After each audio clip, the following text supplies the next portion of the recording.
Well, I'm going to jump forward to the Yes. present, but we'll see how we do in time. But because I know people that are going to watch this are going to go, well, why didn't you ask her about Coach? Why didn't you ask her about Coach?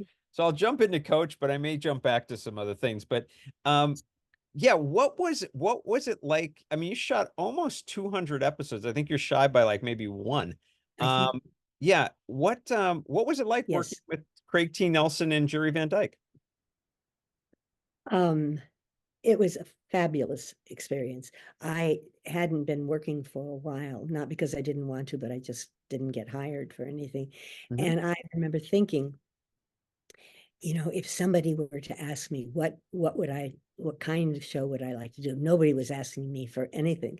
But if they asked me, I would have actually expressed basically what Coach was, the kind of show, the character I would be playing, um, what the stories would be about, not the specifics, Mhm. but it just was like the way I would want to do a show, never dreaming that I would get that part and do the show for 9 years. Um, Mm. it was thrilling. I First of all, Jerry and Craig are both absolutely, Jerry has passed away, but he Yeah. was actually the funniest person I've ever known. It was impossible to work with him. We have endless rolls of outtakes when we're all laughing and Jerry is just doing whatever he's doing. It was just, and all through the rehearsal process, I just laughed and laughed and laughed. And then Craig was always, he really wasn't. Jerry, I'll do it this way. Jerry was just like Luther. In fact, the man who created the show based Luther Van Dam, Jerry's character, on Jerry.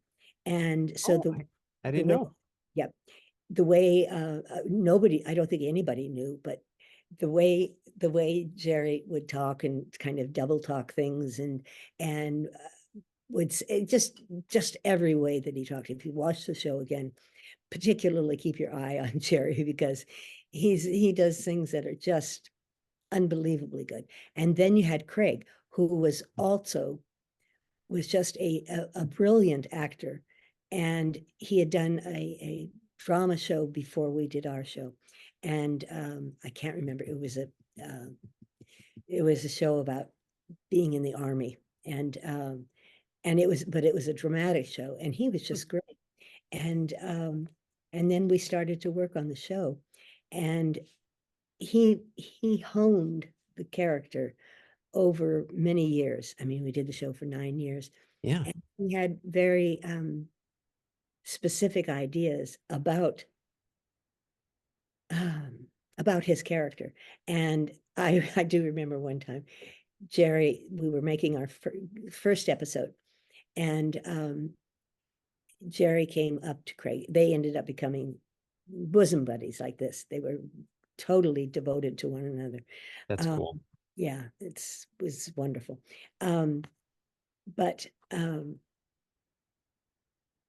Jerry, Craig would always kind of improvise things, would have another idea about something to do on the show. So he put things in. And Jerry came up to him one day, and we took a little break at the rehearsal period, and Jerry said, I can't do Jerry at all. But he said, I just wanted to ask you. He said, we're going to be doing the show in front of the audience tomorrow night. And I was just wondering,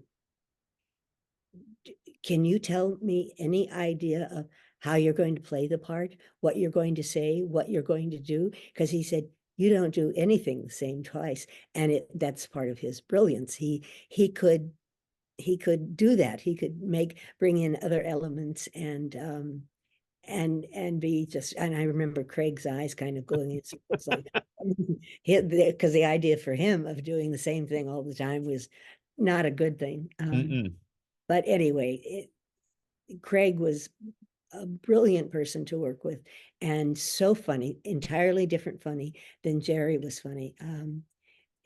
Jerry was like nobody else in the world. Did they do pranks together, by the way, at any point? Like offset or anything like that? They just seem like goofballs to me, you know? Yeah, right. They did not so much do pranks, but they did Jerry always could make Craig laugh. Just he would say something, make all of us laugh, but he could get Craig going in just really hysterically funny instantly after doing a scene or trying to do a scene. And once he started laughing, Craig, he would just be gone.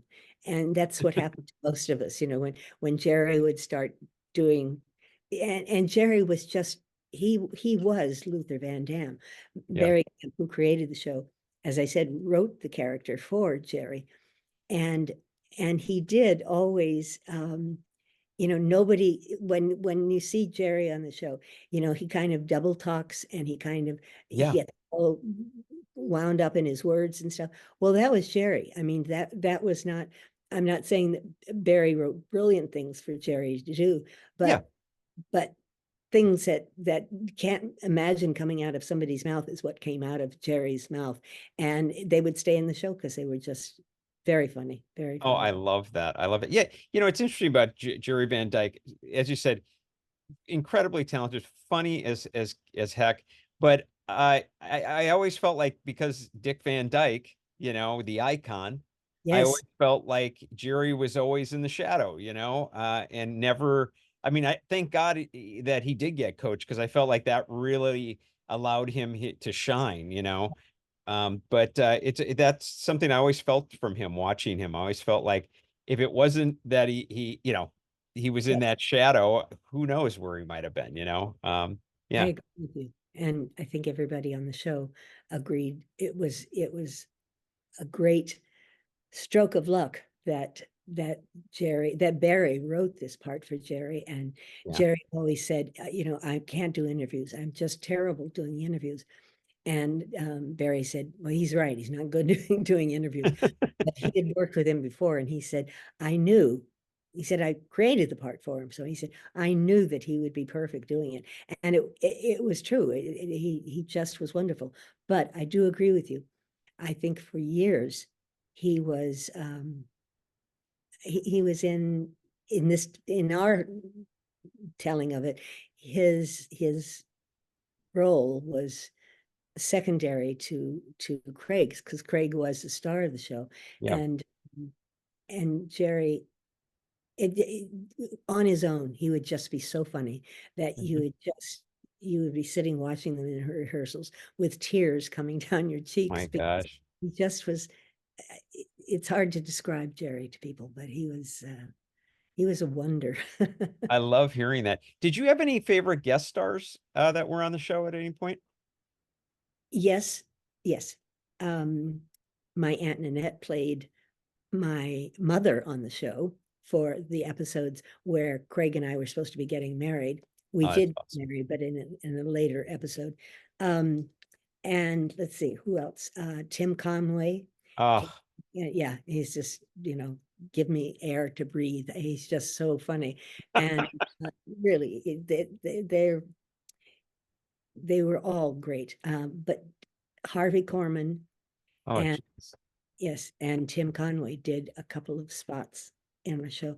And Were they going at it like offset, like oh, yeah, the they cameras just, weren't rolling, still making you crack up? oh, absolutely, absolutely. And yet they're both absolute professionals. So Mhm. they did they did play with the show, but they did their stuff too. It was great. Wow. It was a Wow. wonderful 9 years, really was. Oh my gosh. I mean, you've been blessed. There's no doubt about that with those shows. I wanted to let you know that I've also established a merchandise website for That's Classic. You can go there, you can get a t-shirt or a mug or a variety of things. I'm going to include the link in the description below, and I hope that you get a chance, if you're interested, to go check it out. Some fun stuff. One that probably doesn't come up as often, but I was intrigued in your credits was Walt Disney Presents Annette. And Yes, because Annette Funicello, uh, yes, who's another one up there that you always hear as, I don't mean to use this in a derogatory way, but like a saint. I mean, everybody talks about her. What was Annette like? a saint. She really was. Yeah. Really Okay. was.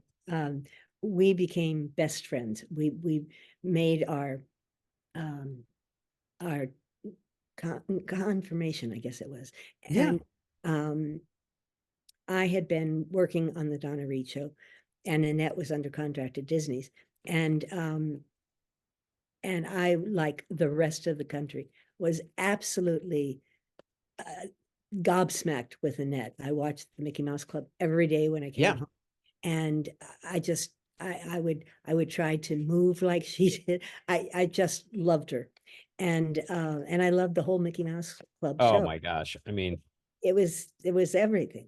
yeah. So I watched first American Bandstand with Dick Clark, and I had my favorite dancers on that show. And then after that would come the Mickey Mouse Club, and I was in our schoolroom for this one day, and at the school that I had gone to as in grammar school was called Blessed Sacrament, a Catholic school, and then I was doing the Donna Reed Show, but it was time to make my confirmation. And if you were not taking classes in catechism, um, for people who don't know Catholic teachings, that's that's the teachings that you had to learn.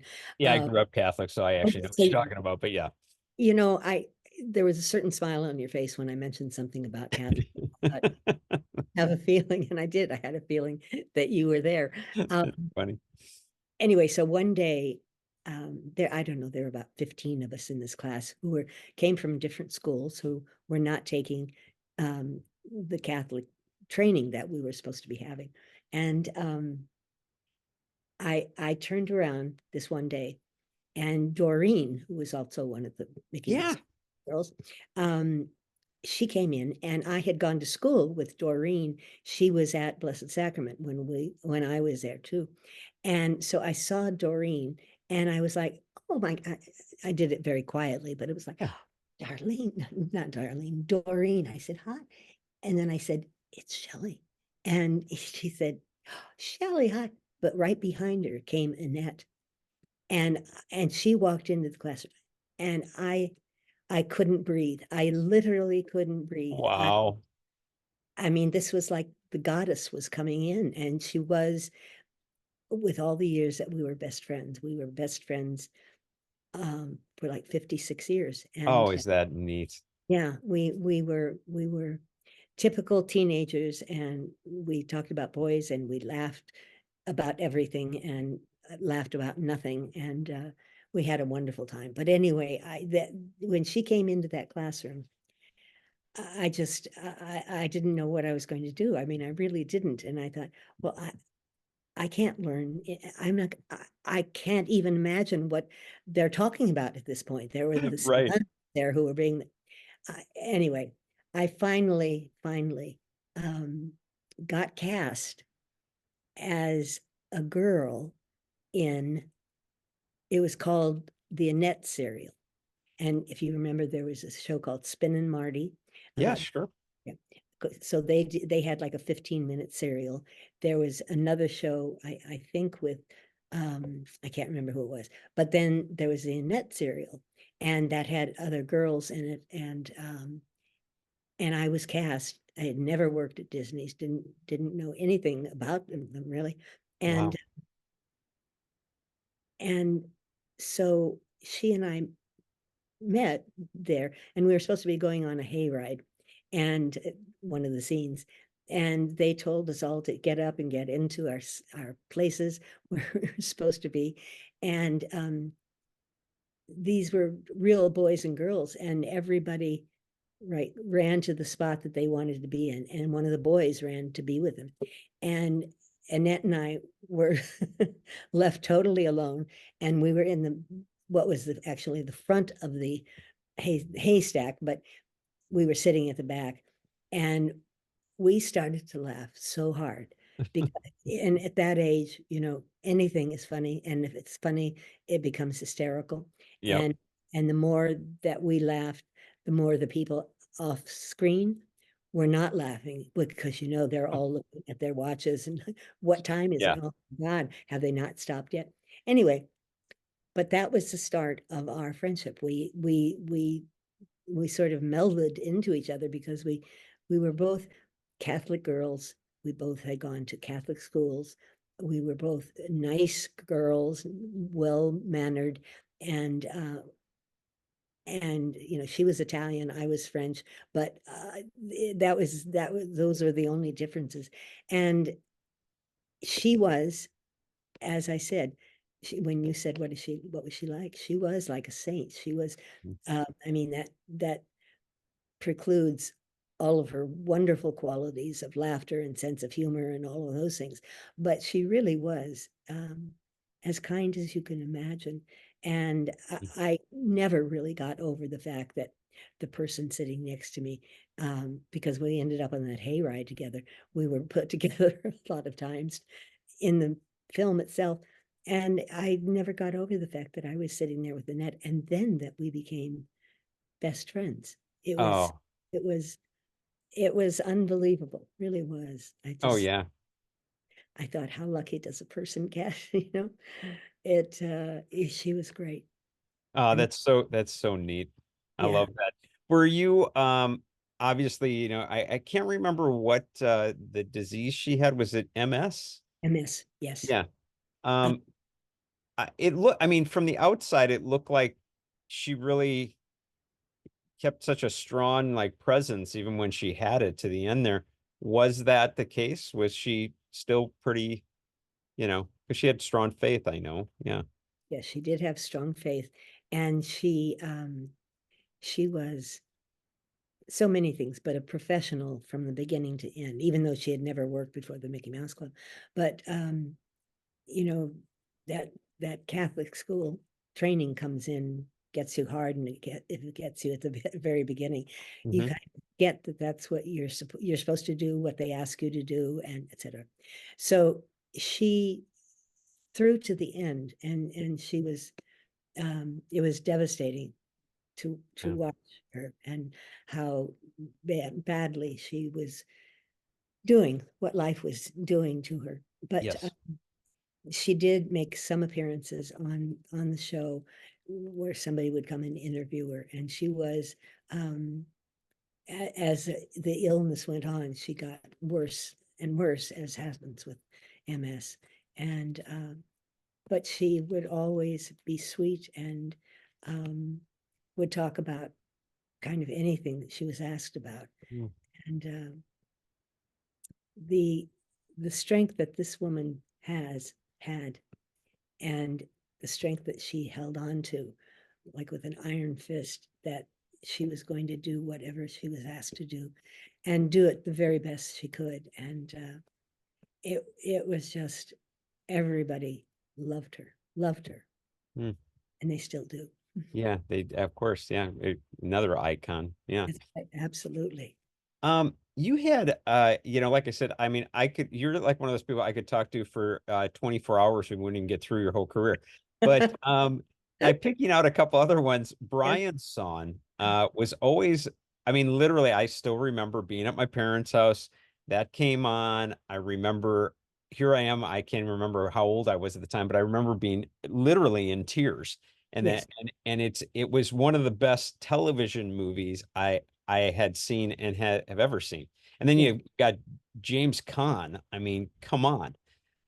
What was that like shooting that? Did you have a sense of how special this was? Um, some of us talked about it as we were working, and I'll say, um, I knew when I read the script that it was wonderful. I knew nothing about Brian Piccolo, but I learned about him as we were filming this. um, but I I really didn't know until we finished making the show and I saw it.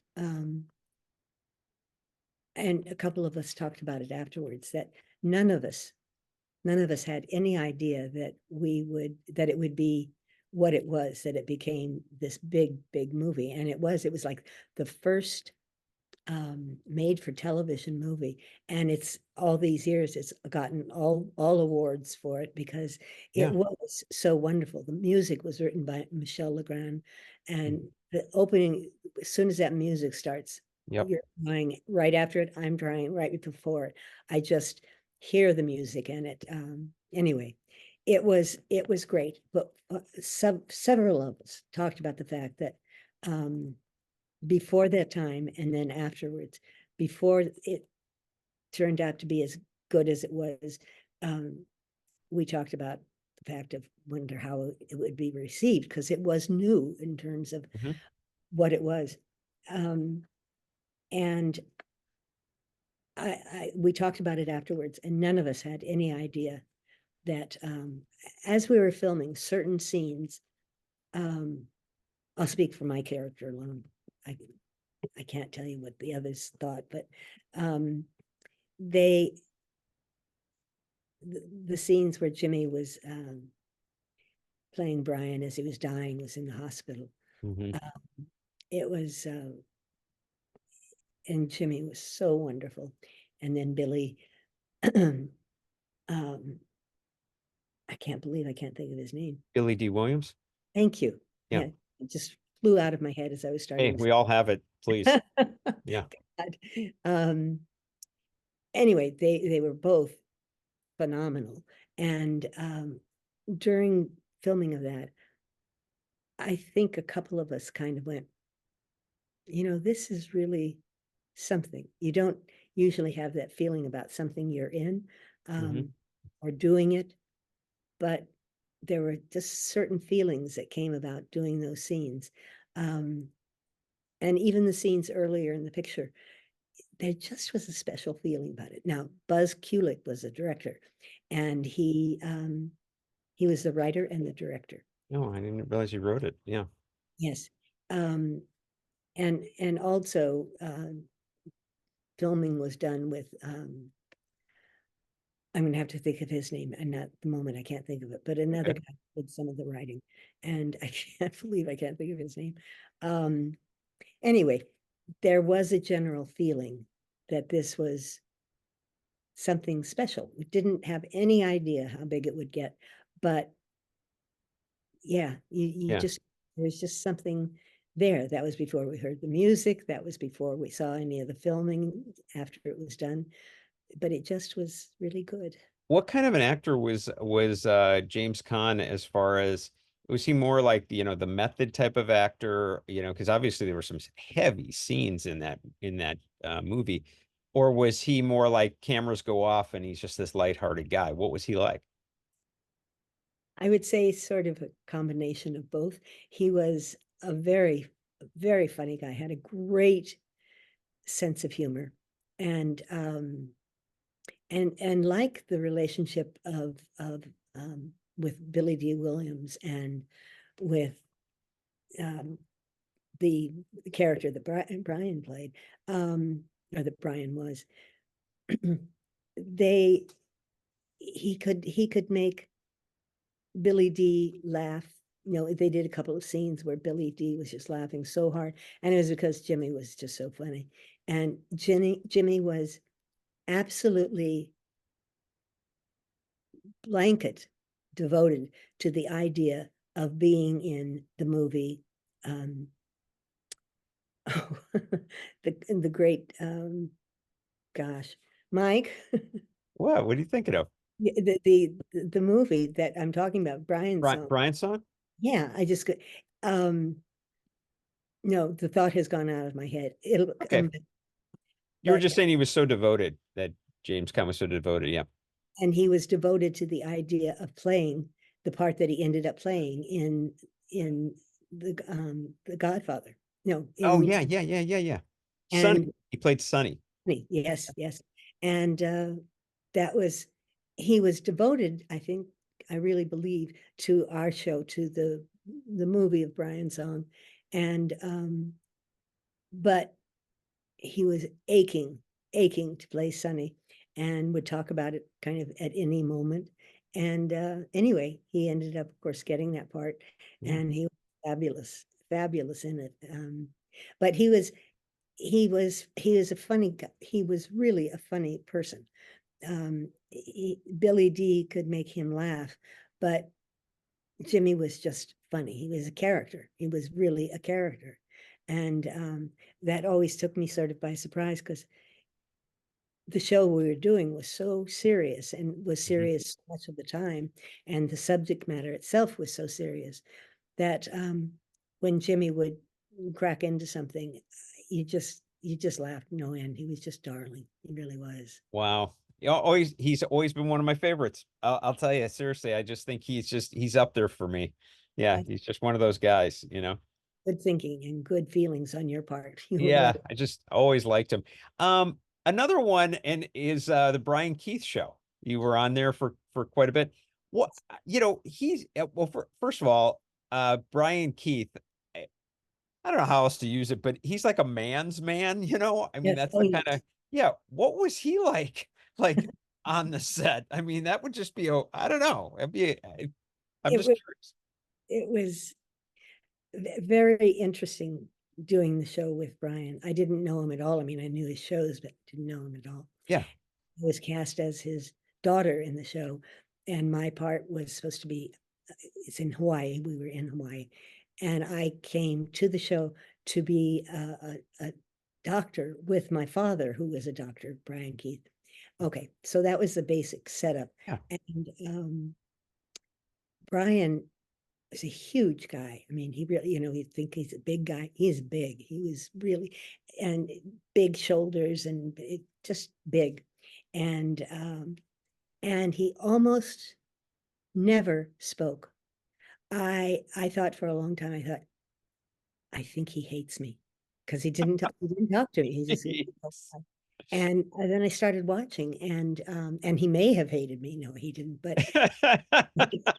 but it was really apparent that he would, eh, I didn't register much on Yeah. his, whatever you would call it. Um, and when he would talk, it actually would happen at two different times. The show was made about kids who were in his patients as a doctor, as a pediatrician. And so there were a lot of episodes that dealt with the children, Hmm. the and if you ever watched Family Affair, Always. well, you know how the kids on the show just kind of stuck like glue to him, and Uncle oh, Bill, Uncle Bill. and that's what happened on the set of doing The Little People. It was called the Brian Keith Show the second year, but the first year it was The Little People. And these kids, and these are kids who were born and raised in Hawaii.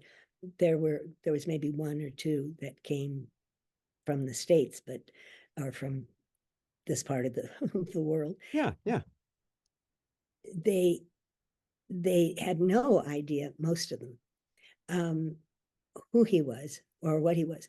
But the same thing would happen with Brian, with those kids, as happened on the show, Family Affair.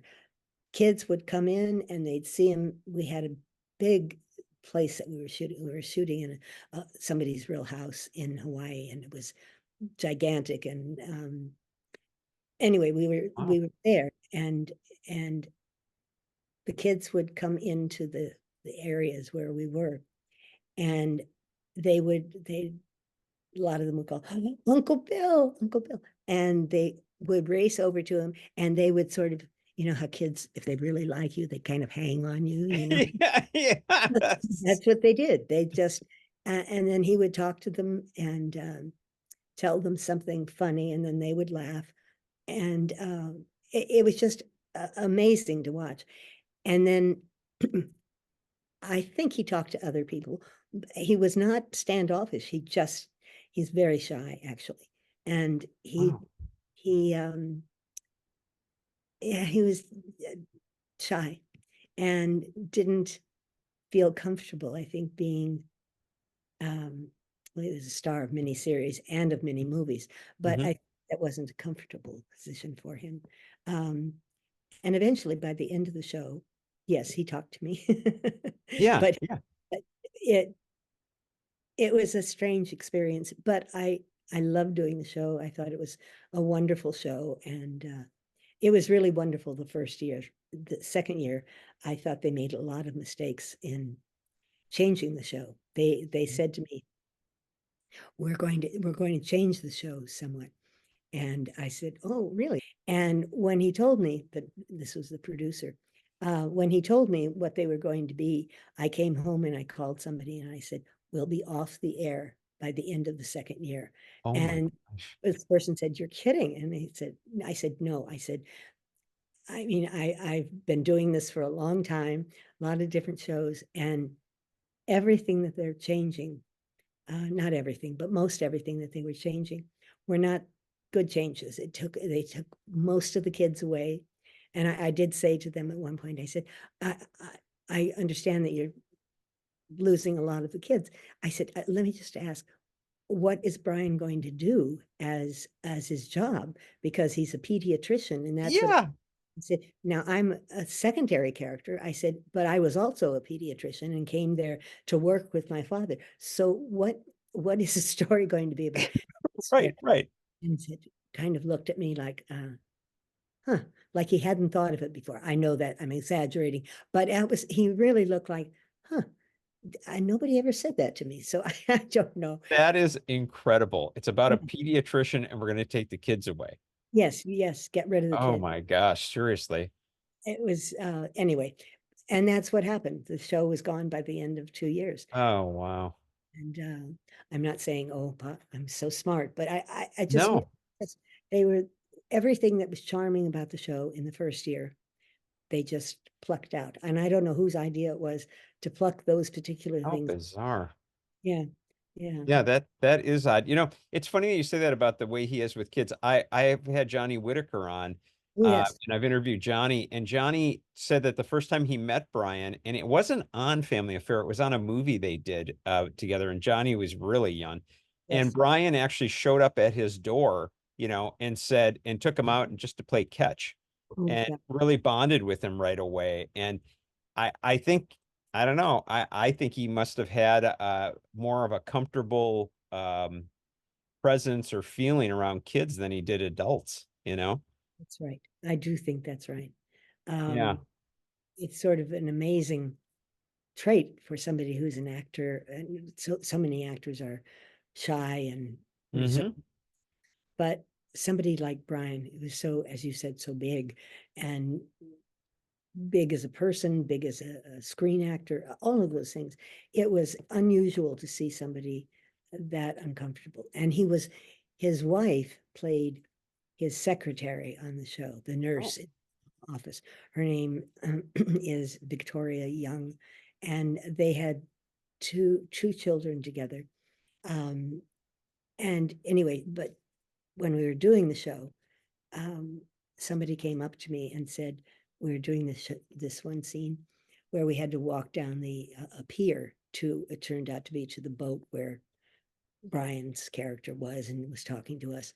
And somebody came up to me and said, when you're walking down to the boat, um, just stay very close to Victoria. And I said, sure, okay.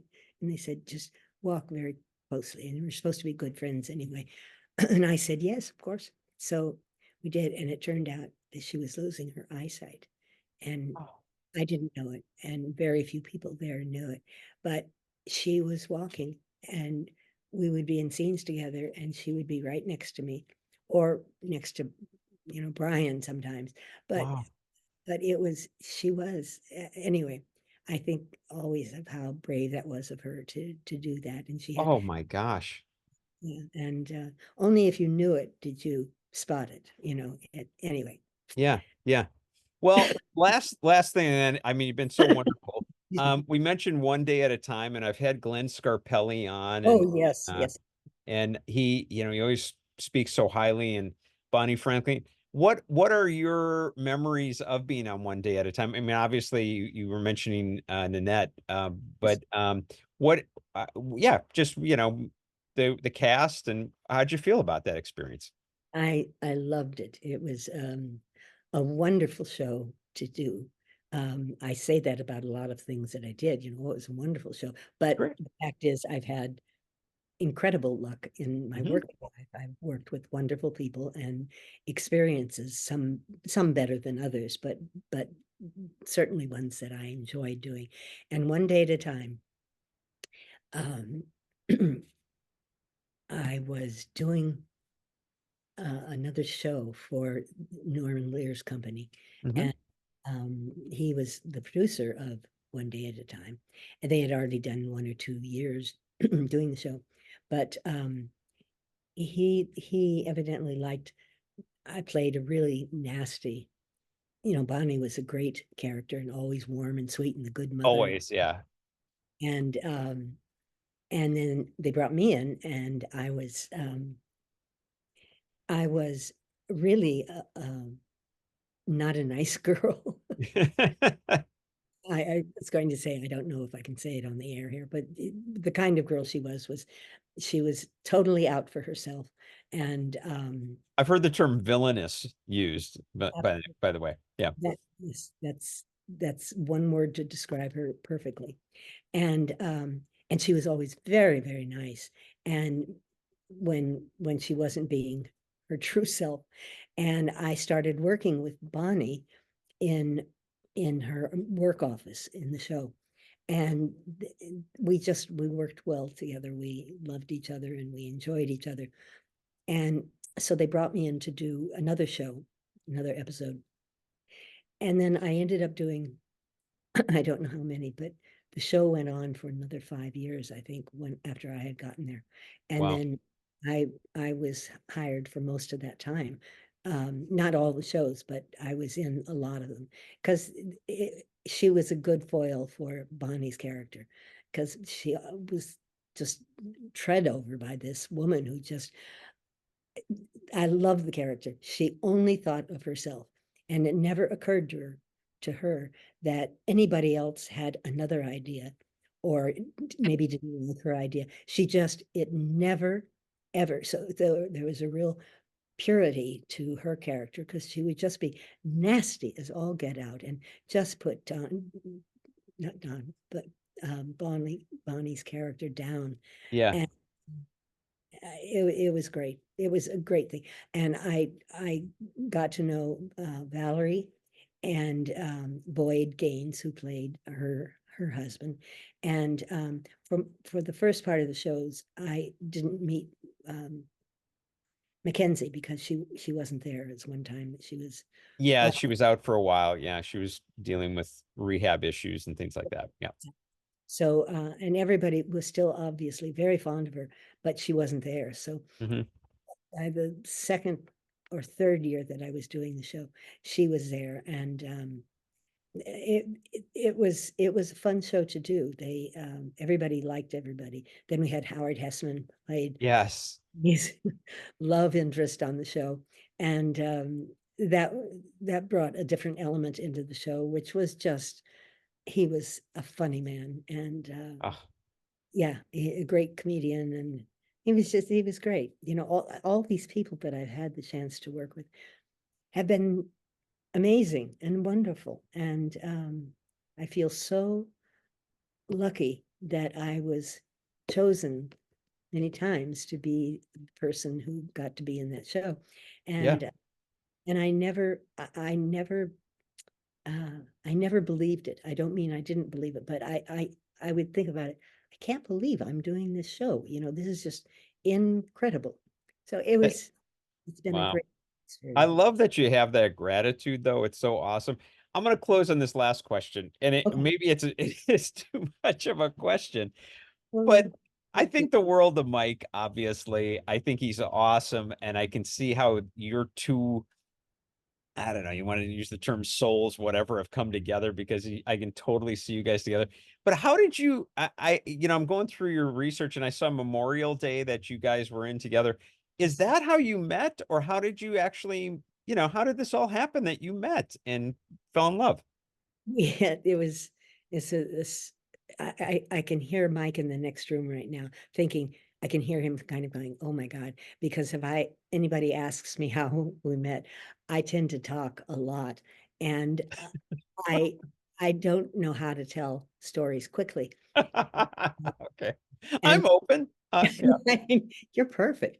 Uh, but um any so here's how it happened. I was working on one day at a time, and Mike was doing MASH, and every year during those years, they had they would have their affiliates meeting from all over the country, and the different people who ran the different shows in their particular area would be brought out to Los Angeles, and they would bring together a lot of the people who were on the shows, and they would introduce all of us to the audience, and then we would all be taken down to what was our table that we were assigned to. Yeah. And so I walked into this room. We all met in a room first. And this is about where Mike is going, oh, she's going to tell the whole story. Not doing the shortened version. I'm going to try. So I walked into the room where everybody was supposed to meet beforehand, before going out on stage and being introduced. And there were a lot of people there. I can't even think who all else was there, given what happened. But I saw Mike across the room, and I thought, oh, there's Mike Farrell. He's such a nice man, and we had worked together on a show that he was doing called The Interns. Then I think Yes. Yes. We talked about that. Yeah. Yeah. um, I was cast as a guest on one of their episodes. I wasn't. My scenes weren't with Is that Mike. the Broderick Crawford one? Is that Yeah, what it was? Yeah, that's right. I yes, remember. I remember. Yeah. he was. Broad Crawford. He was big guy, and he Oh was. yeah. They all loved him. Um, anyway, so Bonnie couldn't go that weekend to San Francisco. So then they asked, I think, Valerie, and she couldn't go. So then somebody said, well, Shelley's on the show. Let's see if she can go. Yeah. And I sort of went, oh, okay. Shelley, again, can you go? Oh, yeah, I can go. So I was sent up to San Francisco, came into this room. There was Mike. And I just thought across the room, and I thought, oh, he's such a nice man. We had worked together on the interns just a little bit. And so I was talking to somebody else. And then all of a sudden, I felt this tap on my shoulder. And I turned around, and it was Mike. And I said, oh, hi, not being big on my words at that time. Hi, how are you? And he said, oh, fine, thank you. How are you? And he's fine, I'm fine. So then he said, I have to tell you something. He said, ever since I worked with you, and every time I would see you on television or something, he said, I would always think, Shelley Fabares, she's a nice person.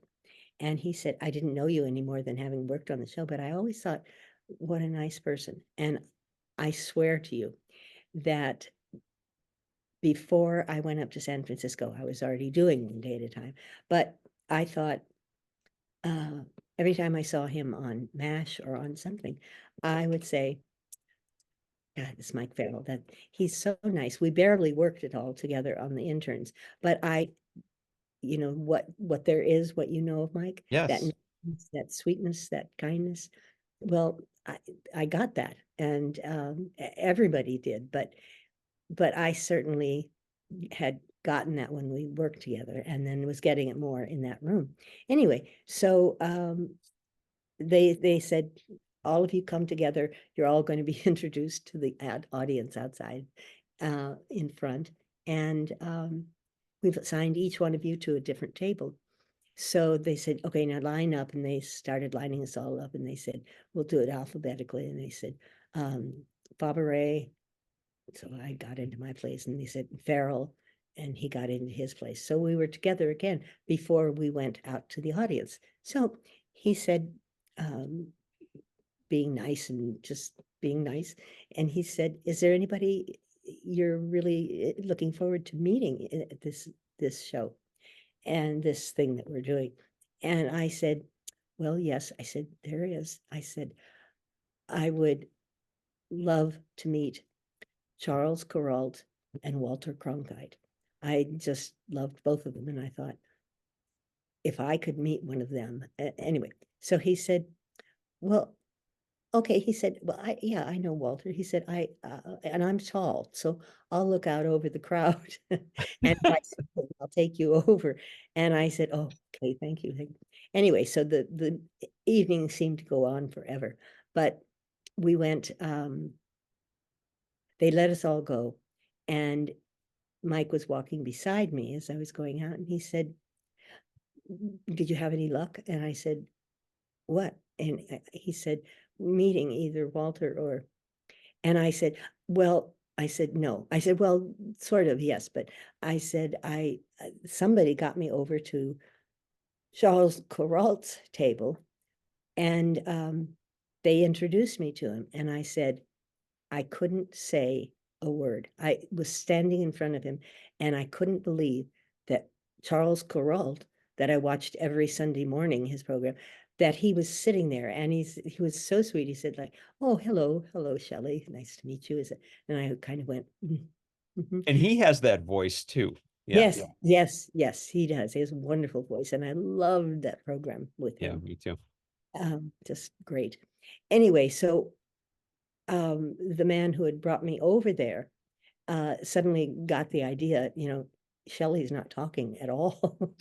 She's not saying a word to Charles Corral. Said, "It's so nice to meet you," and said a bunch of, and I just went, and I turned and walked away, and the man said, "You didn't want to talk to him?" And I said, "Oh, I did." I said, I couldn't do it. I couldn't form the words in my mouth to say, okay.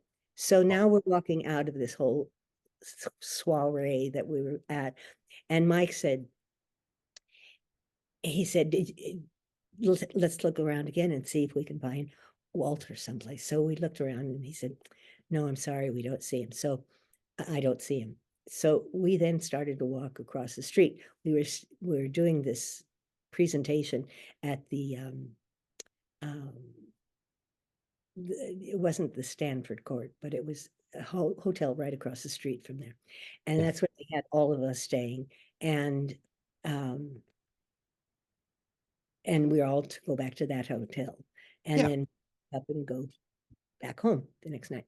So we, Mike, as we were standing there, a cable car came up the hill, as they do in San Francisco. Yeah. And he said, um, "Oh," he said, would you like to do you want to take a ride on the cable car?" And I said, "Oh," I said, "yes, I'd love to." But I thought, I can't. I'm dating someone now, and I can't go. And I said, well, I would love sometime to do that. I said, but I can't do it now. I said, so anyway, then we went back home. After we went on, I was wearing 3-inch heels, and I thought my feet were going to be dead by the time because we walked from the wharf up to the hotel on the top of the hill. Yeah. I know that walk. Yes. Oh my God. And I just thought, well, I'm just going to collapse. That's what I'll do. And anyway, we made it up to the top of the hill. We said good night, good night. The next morning, they put us in the same car again.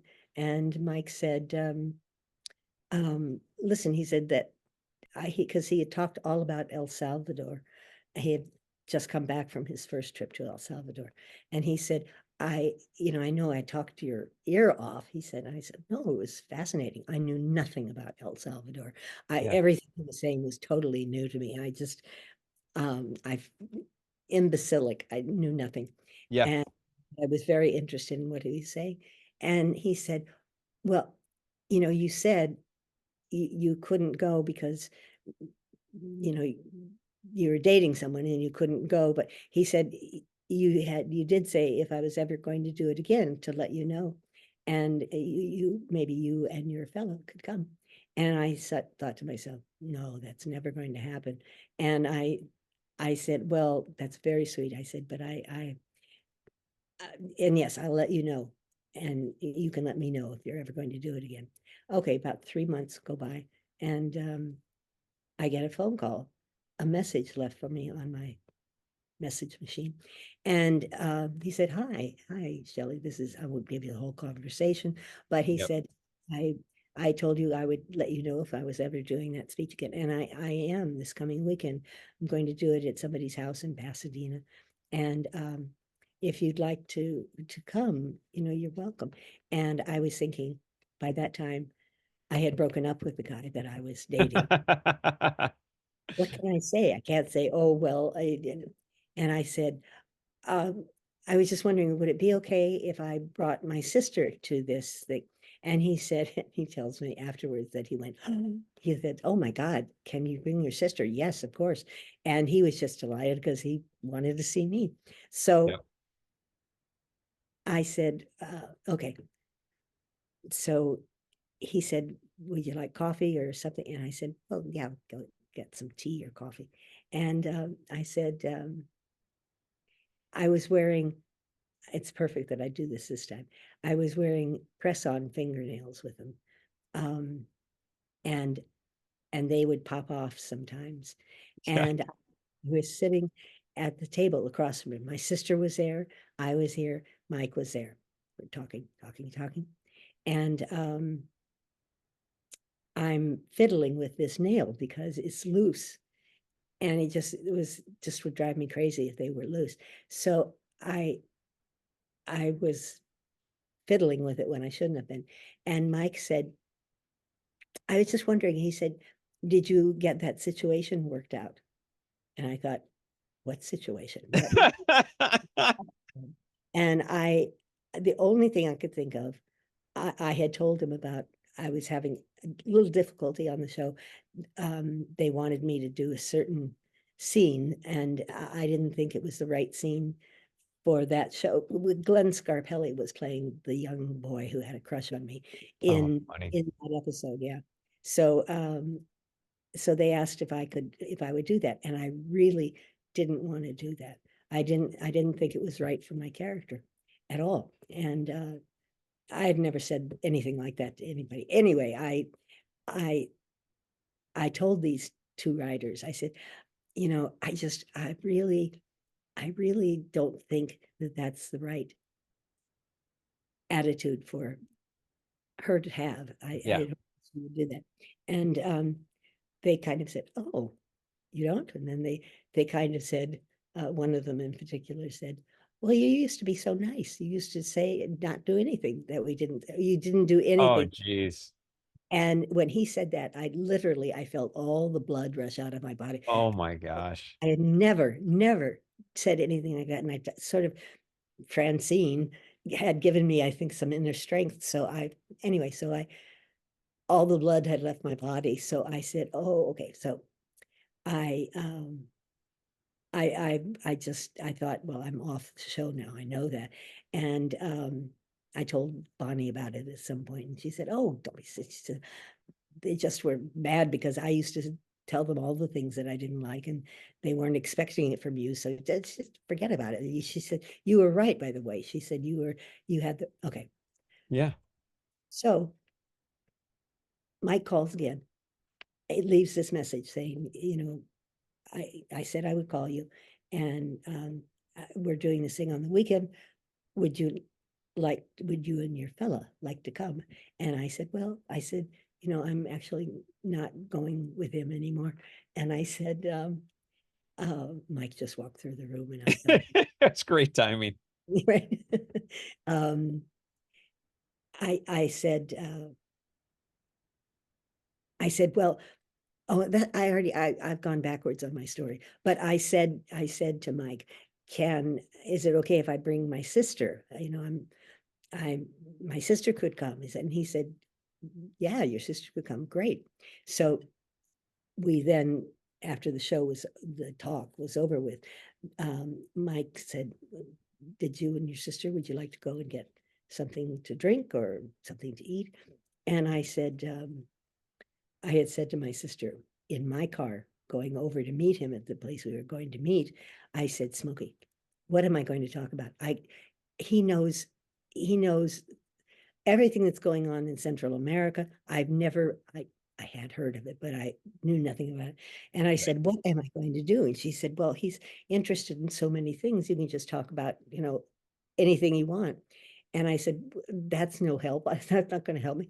So then we're in the restaurant and he says, did you get that situation straightened out?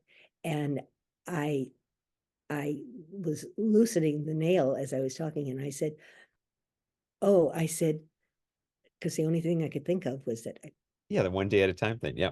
and right. So I said, well, no, actually, I said, I broke up with him.